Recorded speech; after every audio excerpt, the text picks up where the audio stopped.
मशाल लेके चलना ही अपना काम है। हर दुख दर्द में अब 24 घंटा खड़ा है। और सभी मैं भी साथियों से कहना चाहता हूं, सभी छात्र नौजवानों से कहना चाहता हूं, सभी मां बहनों से कहना चाहता हूं कि अब बर्दाश्त होने का समय नहीं है। जागो, अपना अधिकार मांगिए। आपका जो मूल अधिकार है वो मांगिए। आप गांव देहात में सिक्का में जाते हैं, आप बैठते हैं तो आपको किस नजरिया से देखा जाता है? डॉक्टर भीम, भारतीय संविधान के डॉक्टर भीमराव अम्बेडकर ने हम लोग को आजादी दिया, संविधान बनाए। उस संविधान पर हम लोग चल रहे हैं, नहीं चल रहे हैं। गीता, कुरान, बाइबल सबके घर में मिलता है, लेकिन संविधान किस घर में है? बच्चे को किसने संविधान पढ़ाया? बच्चे को संविधान पढ़ाने का ज्ञान दिए? नहीं दिए। क्या दिए आप?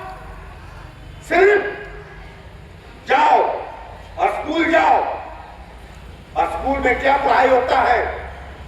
कभी मास्टर से पूछे, कभी प्रोफेसर से पूछे, कभी हेडमास्टर से पूछे, क्या बच्चे को संविधान के विषय में पढ़ाया है? आप इसकी लड़ाई आप करिए,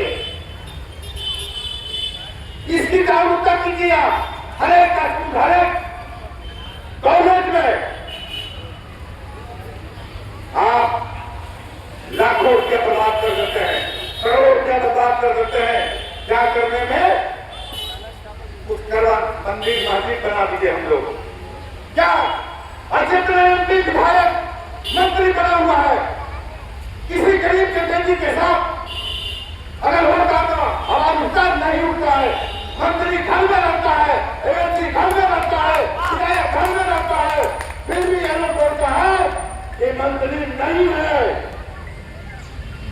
आपने गलत सरकार चुना है, आपके साथ अभी कुछ नहीं हुआ है। आप 5 साल और रुक जाइए दोस्तों। जो बेटा बेटी के पढ़ा के आप लोग बीए एमए करा लिए हैं, नौकरी के लिए भटक रहे हैं, आप देखिए आने वाला समय में हमारे बच्चे पढ़ लिख रहे हैं, रोजगार के लिए कब रहे हैं, अपने बच्चे को नौकरी नहीं मिल रहा है, तो क्या कहिएगा?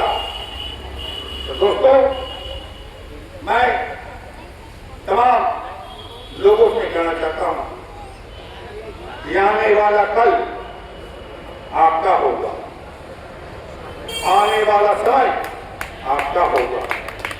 सिर्फ करना क्या है? विचार बदलना है, सोच बदलना है। अतीत मनाते हैं, होली खेलता है, दशहरा पूजा करता है, सभी भाई गलत गलत मिलते हैं, नहीं मिलते। क्या मिलते हैं? दुर्गा पूजा हो गया है, ईद हो गया है, अलग रहो। प्रशासन को कैद कर देता है, इसको मिटाना है। चाहे राम कहिए, रहीम कहिए, सब एक है। जिस दिन आप इसे मान लीजिएगा तो सभी हिंदू मुस्लिम हम सब एक हो जाएंगे। तिरंगा सबके लिए है, उसी तरह हम सब भाई हैं। और सभी इसमें प्रार्थना करना चाहता हूँ कि आने वाला जो प्रोग्राम होगा, इसे बहुत प्रोग्राम किया जाए। और ये जो नगर निगम जो बनाया है, मैं अगले बार भी घोषणा किया था कि ये नगर निगम बनाया है, इस पर हम लोग सरकार से लिखित मांग कर कि यहाँ अम्बेडकर सोसाइटी बाबा साहब का एक रूम बनाया जाए कि आने वाला जो कल है हम लोग का एक उज्ज्वल हो। ये हर एक जगह, हर एक जिला में, हर एक पंचायत में, हर एक गांव में अम्बेडकर सोसाइटी कॉलोनी बनाने का अधिकार है नगर निगम का। हर एक जगह नहीं बनाता है उसे सूचना से जवाब मांगी, क्यों नहीं बनाता? उसका जमीन रहेगा, सब लोग ठीक रहेगा, लेकिन जनता के बना के देगा उसका कर्तव्य है। मैं इसके साथ तमाम लोग को जय हिंद, नमो बुद्धाय। और मैं जो भी कुछ कहा हूँ समझ लीजिए बहू बेटी को जहाँ हमारे 10 नौजवान में सबको खड़ा हो जाएगा तो हमारी बहू बेटी के साथ छेड़खानी और जितने लफड़ा घूमता है स्नाइकर नशा बोलता नीतीश जी दारू बंद कर दिए हैं, नीतीश जी दारू बंद नहीं करते, नीतीश जी दारू फैलवा दिए हैं। ये सुन लीजिए, नीतीश जी दारू बंद नहीं करते, नीतीश जी दारू फैलवा दिए हैं। क्या रिंग कीजिए आ जाएगा, परमिशन दे दिया है। ये हमारा हम लोग करते बच्चों का भविष्य खराब करने का काम नीतीश किया। एक खुलेआम चुनौती है मेरा, एक खुलेआम चुनौती है। प्रशासन राजा हो गया बनाकर, इसलिए तमाम लोगों को कहना चाहता हूं कि आने वाला कल जो है एक उज्जवल बनाइए और हम लोग सब कंधे कंधे मिला चले। जय भीम। हमारे फौज के कमांडर अशोक पासवान जी बेदार कर दिया और शाहिद अख्तर साहब जो high court Patna high court और सुप्रीम कोर्ट देखते हैं, जनाब शाहिद अख्तर साहब से गुजारिश है कि दो शब्द नवाजिए और आज का जो संविधान लागू है भीमराव अम्बेडकर साहब जो लागू किए उसे 2 शब्द बोलिए। बहुत शुक्रिया जनाब अक्षय साहब, अभी नजीर हमारे अक्षय साहब चर्चा कर रहे हैं। हेलो, इस मंच की चर्चा कर रहे हैं जनाब अक्षय साहब, हमारे मंच पर बैठे अशोक पासवान और मंच पर बैठे और यहाँ पर बैठे यहाँ उपस्थित सभी भारतवासी। आज भारत 77वां गणतंत्र दिवस मना रहा है। ये गणतंत्र इसलिए कहते हैं, सबसे पहले जान लिया जाए कि गणतंत्र क्या है, डेमोक्रेसी क्या है, लोकतंत्र क्या है। लोकतंत्र में हर आदमी 2 चीज़ होती है, लोकतंत्र और राजशाही। राजशाही में राजा अपने राजा का जो शासन होता है वो शासन कहलाता है, और डेमोक्रेटिक यानी लोकतंत्र जो भारत गणराज्य बना उसको सबसे पहले ये जानना होगा कि भारत का संविधान कैसे लागू हुआ और कैसे क्या हुआ। भारत का संविधान 26 नवंबर 1949 को लागू हुआ और उसी दिन से उसके कई सारे जो है अनुच्छेद लागू हो गए। बाकी जो अनुच्छेद बचे जो उस समय लागू नहीं हुए थे 26 जनवरी 1950 को लागू हुए। और इसमें इस लोकतंत्र में ये है कि पहले कहा जाता था कि राजतंत्र में राजा का बेटा ही सिर्फ राज करेगा, लेकिन लोकतंत्र में एक गरीब का बच्चा भी अगर उसको अपॉर्चुनिटी मिलती है तो वो भी राज करने का इसको अधिकार मिला। और ये अधिकार कहाँ मिला? Right to equality. इसमें इसका राइट टू इक्वलिटी में है कि संविधान में सभी लोग बराबर है, चाहे वो भारत का राष्ट्रपति हो, प्रधानमंत्री हो और एक आम जनता भी। हमको इसी संविधान से ये ताकत मिली है कि सभी लोग समानता का अधिकार, आर्टिकल 40, इसी के तहत सभी लोग इक्वल हैं, सभी बराबर हैं। और ये भारत का संविधान लागू होने के बाद ही ऐसा हुआ। उससे पहले ऊंच नीच, अपर लोअर बहुत सारी चीज़ों में विभक्त था और अंग्रेजों के जुल्म से भारत दबा हो रहा था। आज़ादी की लड़ाई लड़ने के बाद हमको स्वतंत्रता मिली और उसके बाद जो है कि संविधान बनाने का काम हुआ, जो कि 26 नवंबर 1949 को लागू हुआ और उनका जो है कि 26 जनवरी 1950 को हमारा संविधान लागू हुआ। और बहुत खुशी की बात है कि ये काफ़ी आज 77वां गणतंत्र बहुत खुशी और हर्षोल्लास से मनाया जा रहा है। मैं सभी देशवासियों को इस मंच से स्वतंत्रता दिवस की, गणतंत्र दिवस की हार्दिक शुभकामनाएं और बधाई देता हूँ। बहुत बहुत धन्यवाद। और जनाब अरशद साहब आप समापन अपना समापन समारोह का अपना बात करेंगे।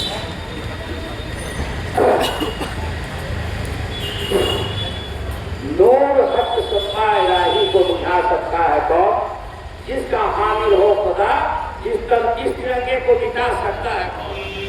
और सुनेगा नूर सत्य सत्ता इलाही को बुझा सकता है कौन, जिसका हामिल हो खुदा, इस तिरंगे को मिटा सकता है कौन। सुन लीजिए मोहल्ले वाले और देशवासियों, आज मैं तिरंगा आज से नहीं, जब से हो संभाला तिरंगा हाथ में ले लिया और तिरंगा को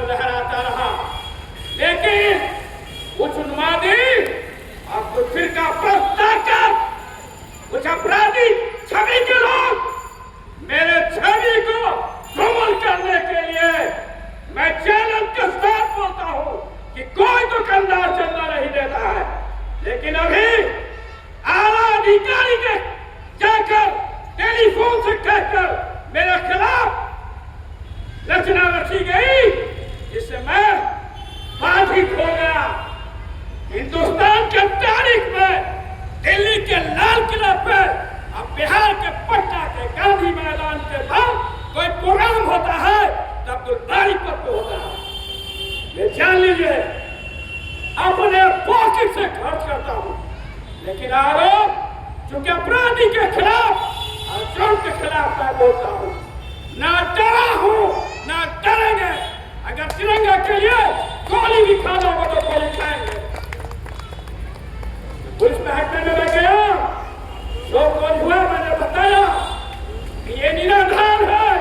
सुन लो दुकानदार भाइयों, तुम्हारे ऊपर जब संकट आया, रात के 12 बजे, रात के 2 बजे, दिन के उजाले में, रात के अंधेरे में अरशद अपना बाजू भिराया है। इसी जगह पे बहुत बड़ा हादसा हुआ, लूट हुई, अपराधी को अपने हाथों से पकड़ा है। कोई माई का लाल विकलांग होने के बावजूद भी और आप भी कोई शक्ति से मैं नहीं डरता हूं।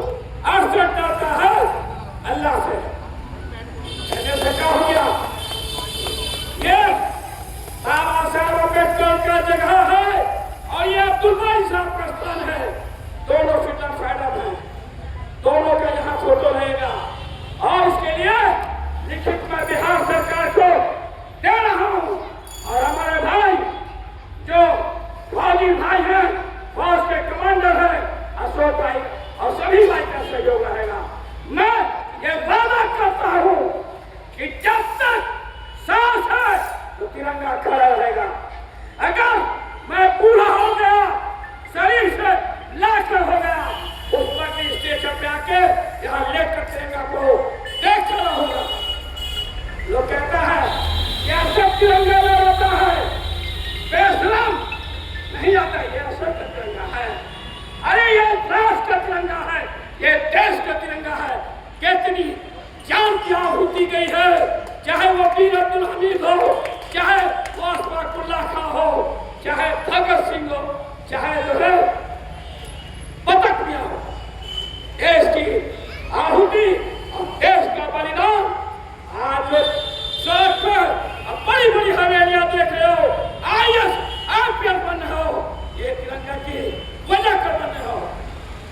कल भी मैं शासन प्रशासन, जो अच्छा शासन है, जो अच्छा प्रशासन है, मैं उनका कदर करता हूँ और जो पब्लिक हित की बात नहीं करता है मैं उनके खिलाफ रहता हूँ।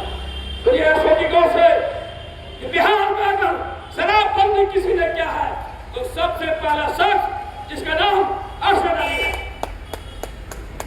अरशद अली है। डॉक्टर साहब आ गए, डॉक्टर सुमन पासवान जी। आइए सुमन पासवान जी, देखिए हमारे दोस्त प्रोफेसर पटना कॉलेज के डॉक्टर प्रोफेसर साहब सुमन पासवान जी, जो ये रहने वाले सुपौल के हैं। आज परसों से मेरा ताल्लुकात है। पूछे कि मैं कैसा व्यक्ति हूँ। कोई व्यक्ति रात के 2 बजे नहीं जा सकता है, लेकिन रात के 2 बजे कॉल कर लो और सबका छाती आगे बढ़ जाता है। मैं ये बताना चाहता हूँ कि जो भी